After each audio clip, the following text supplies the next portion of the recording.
في عالم يحكمه الخفاء قبل العلن، حيث الكلمات لا تقال كما تكتب، وحيث التفاصيل الصغيرة قد تشعل حروبا كبرى. قمة صاخبة جمعت بوتين وترامب، لكن ما لم يكتب في البيانات الرسمية كان أخطر بكثير مما ظهر أمام الكاميرات. ومن بين كل الملفات الشائكة برز اسم واحد أربك واشنطن وأشعل قلق البنتاغون: الجزائر. منذ اللحظة الأولى للقمة لم تكن الطائرات الروسية مجرد وسيلة نقل، بل رسائل مشفرة في السماء، رسائل تقول: روسيا لم تنكسر، روسيا تعود. لكن خلف هذه الرمزية كان هناك سؤال يتردد في الكواليس: لماذا تصر موسكو على إدخال الجزائر في قلب معادلاتها البحرية والاستراتيجية؟ البيت الأبيض نشر صورا ضجت بالتعليقات، والأجواء بدت ودية على غير العادة. لكن خلف الابتسامات كانت الملفات على الطاولة أشبه بقطع شطرنج: أوكرانيا، الغاز، الشرق الأوسط. ثم فجأة اسم الجزائر يظهر في عمق النقاش. واشنطن تعرف أن مجرد دخول الجزائر على خط التعاون البحري مع روسيا يعني أن البحر المتوسط لن يبقى كما كان. موسكو أعادت فتح ملف ضخم: برنامج المدمرات البحرية الذي جمد بعد سقوط الاتحاد السوفيتي.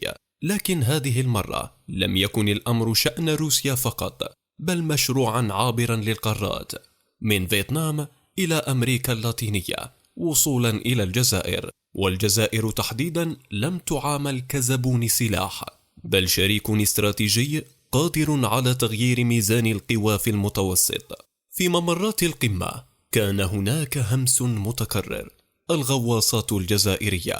فواشنطن تعلم أن الجزائر حصلت على التكنوتوربيد الروسي، السلاح الذي يربك حتى أساطيل فرجينيا وأرليبيرغ.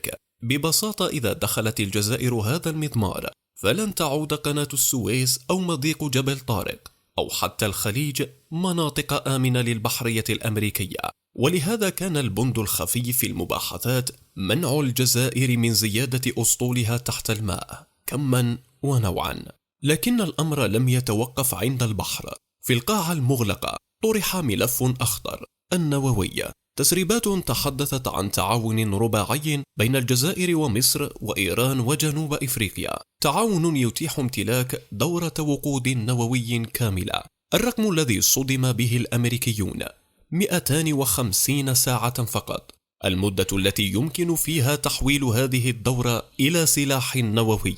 واشنطن وصفت ذلك بكابوس استراتيجي، فأي ربط بين الجزائر والبرازيل أو إيران أو جنوب إفريقيا يعني أن النووي لم يعد حكرا على الكبار. واشنطن حاولت جر الملف إلى إيران، إلى تركيا، إلى السعودية ومصر، لكن ظل الاسم يتكرر: الجزائر. الدولة التي رفضت أن تكون مجرد تابع وفضلت أن تكون رقما صعبا في معادلة التوازن الجديدة. روسيا تراها خط الدفاع الأول عن مصالحها في شمال إفريقيا، أما أمريكا فتراها ثغرة يمكن أن تقلب البحر المتوسط والأطلسي معا. ومن أوكرانيا إلى غزة كان الخيط الجزائري حاضرا.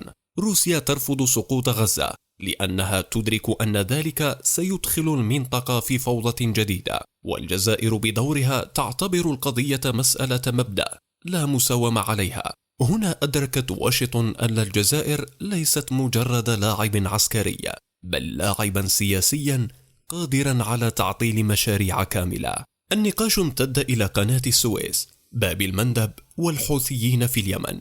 ملفات الأمن البحري باتت مرتبطة بالجزائر أكثر من أي وقت مضى، فموقع الجزائر في المتوسط يجعلها حلقة وصل بين أوروبا وأفريقيا، بين الأطلسي والشرق الأوسط. ولهذا حاول الأمريكيون تجميد قدراتها، بينما الروس أصروا على تطويرها. المشهد لم يعد مجرد قمة بين قوتين عظيمتين، بل صار مسرحا لمعادلة أعمق. روسيا تريد شريكا ميدانيا في إفريقيا والبحر المتوسط، وأمريكا تريد إبعاد هذا الشريك بأي ثمن. والجزائر وجدت نفسها في قلب العاصفة. هكذا من الطائرة الرئاسية إلى السيارة الأمريكية، من المدمرات الروسية إلى الغواصات الجزائرية، ومن غزة إلى باب المندب. كانت القصة كلها مكتوبة بالرموز والدلالات، وفي قلبها اسم واحد يتكرر: الجزائر، الدولة التي لم تعد مجرد رقم في المعادلة الإقليمية، بل أصبحت العقدة المركزية في لعبة الأمم الجديدة. الأمريكيون يريدون تقييدها، الروس يريدون دعمها، أما الحقيقة فهي أن الجزائر صارت محور التنافس بين قوتين عظيمتين، وفي زمن تصنع فيه الخرائط بالدم والنار. من يملك الجزائر في صفه قد يملك مفتاح البحر المتوسط بأكمله.